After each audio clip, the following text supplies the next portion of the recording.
Yo, what's good? NBA YouTube. It's your man 100 Grand Ross with The Rock Never Stops. Coming to you with another episode of NBA Talk. Today I wanna take a look at this Toronto Raptors versus New Orleans Pelicans game.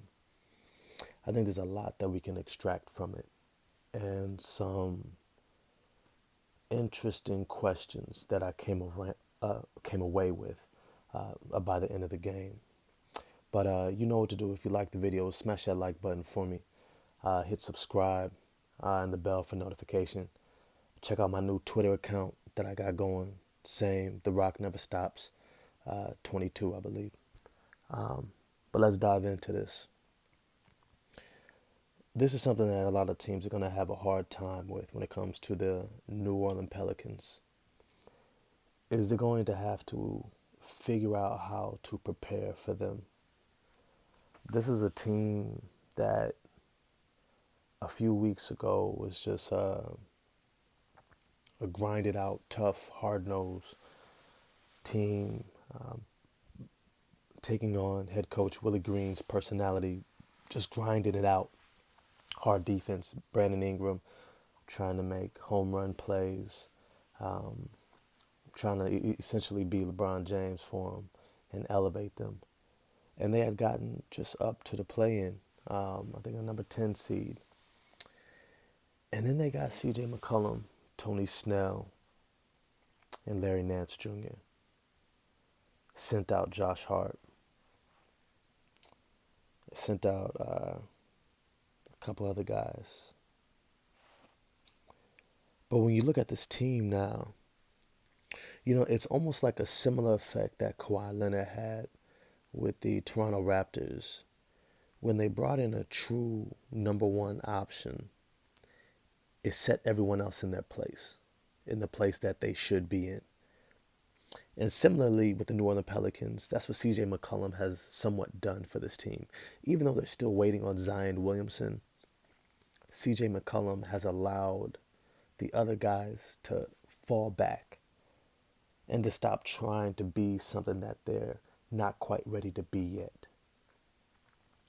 Now, when you see this New Orleans Pelicans team, one of the things that you're going to have to recognize is that defending them is going to be something that you are going to have to prepare for thoroughly as a coaching staff. The Toronto Raptors, let's be clear, are one of the best defensive team. Rookie Scotty Barnes with Pascal Siakam, OG Anunoby, a.k.a. first team all defense.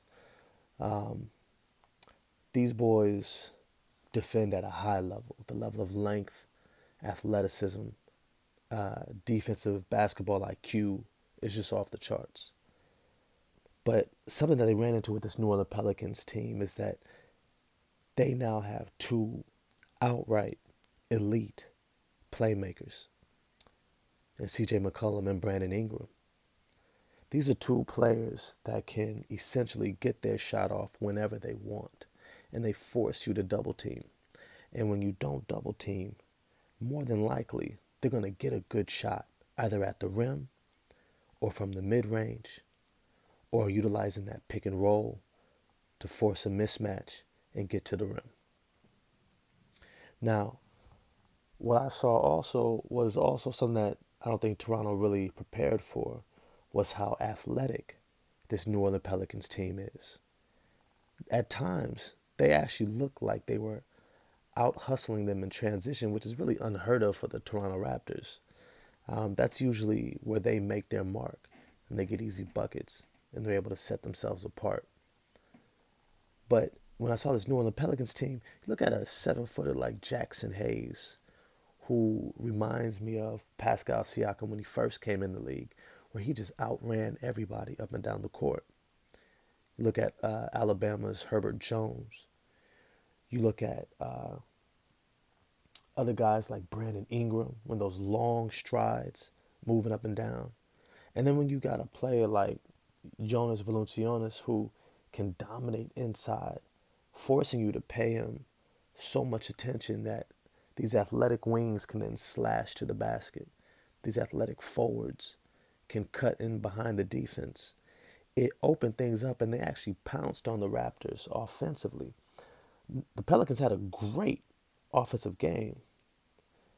And so what I'm asking myself is, I know in my previous video I forecasted that this was going to be the type of team that they evolved into, but I didn't expect it to look this good.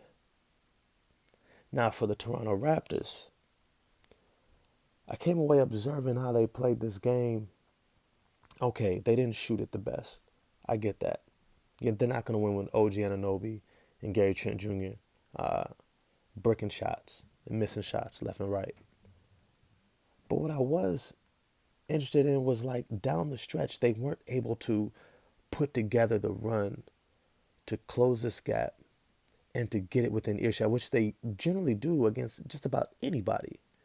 And it spoke to the level of defense that the Pelicans were actually playing, that it wasn't just offense, but it was also defense.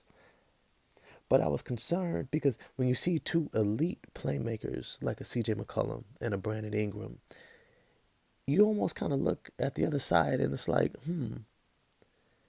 it kind of illuminates something that I've brought up many times, that that's something that Toronto doesn't have. Now, they proved me wrong because I didn't think they had shot makers. That's something I had talked about before. Somebody who could get a shot no matter what. And Fred VanVleet making the All-Star game, he's shown me he can get shots. He can get his shot when he needs to. And Pascal Siakam, my man, Spicy P, the tear that he's been on has just been sick. It's been ridiculous. He's getting his shot in buckets just about against anybody. He knows how to manipulate the defense to get his mismatch. He's confident enough to clear it out, and he's finishing better than ever.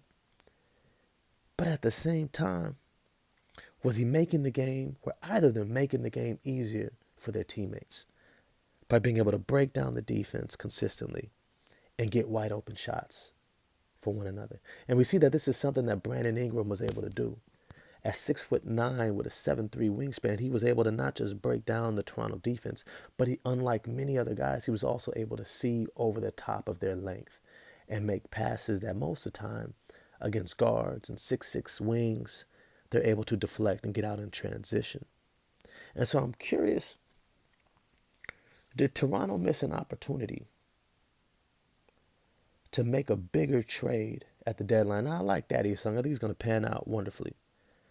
But I'm curious if they missed an opportunity to get a big man, to control the boards better, defend the rim, and give them an opportunity to be able to score maybe a little bit more efficiently in the half court. There's a few people they were looking at. Jonas Valanciunas. I know Yusuf Nurkic was a name thrown out there. There were some guys out there that potentially could have been targets for them. But they decided to double down on their athletic, high skill level forwards to be able to continue to push teams that much harder. And so what I want to know from you all is, do you think Toronto should have made a move to get a big man? Do you think the Pelicans are really this good? And just how far that they're going to go? Let me know what you think. I'm curious. Peace.